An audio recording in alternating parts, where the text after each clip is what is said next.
Hello and welcome to the Advanced Tips and Tricks series for 1vx. I hope you will enjoy.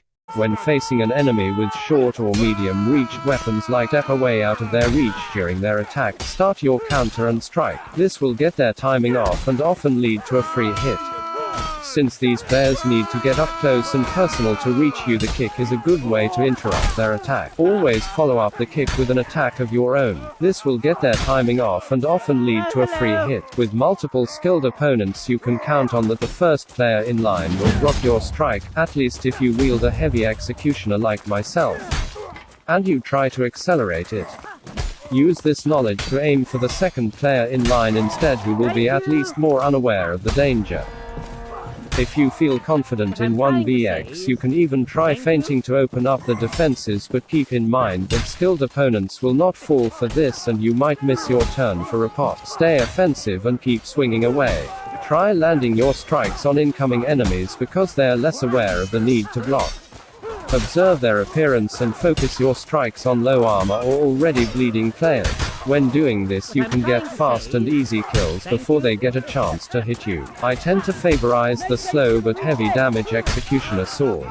Good players always try to dodge or duck my attacks when I have baited a block from them.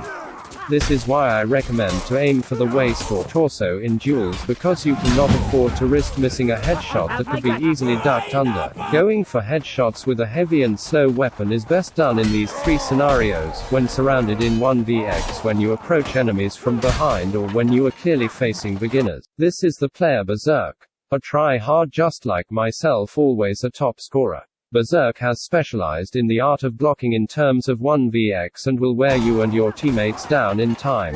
In Frontline, it is a disaster to linger on the fights with these players, because of the few hits you actually get in. Here I am wasting too much time on this player, since the enemy team is flanking me. I decide to get away by doing one of my favorite moves, target switching. I get a free hit on an unaware player, and this is also causing Berserk to chase me. I go to help my team with this player, but as I predicted, he is untouched. I purposely get close because I know the kick will come, take a riposte from one of his teammates and land the finishing hit.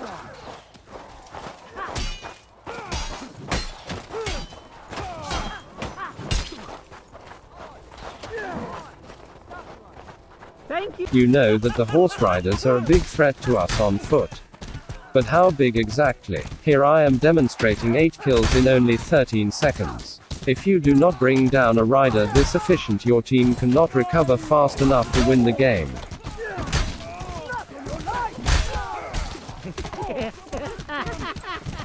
I continue to demonstrate the amount of pressure a rider can put on the enemy team. Again, shoot, stab and throw what you got on the horse and not the rider.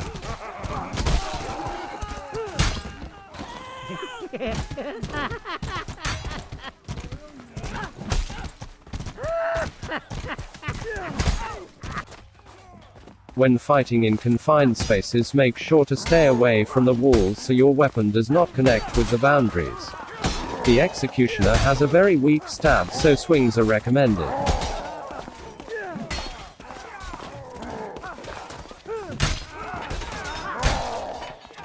This clip is not a 1vx but instead a free-for-all scenario.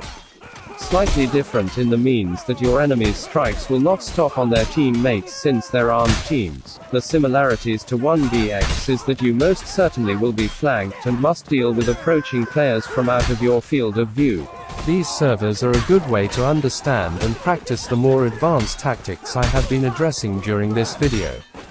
Mastering your weapon's accelerations and drags is also key in becoming successful in Mordhau.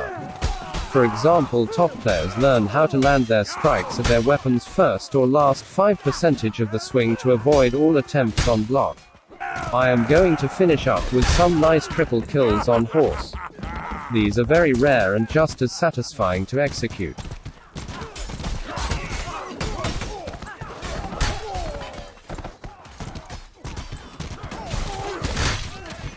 If you want to experience more of what I have learnt in this game, feel free to have a look on my previous Mordhau videos. Thank you for watching until the end.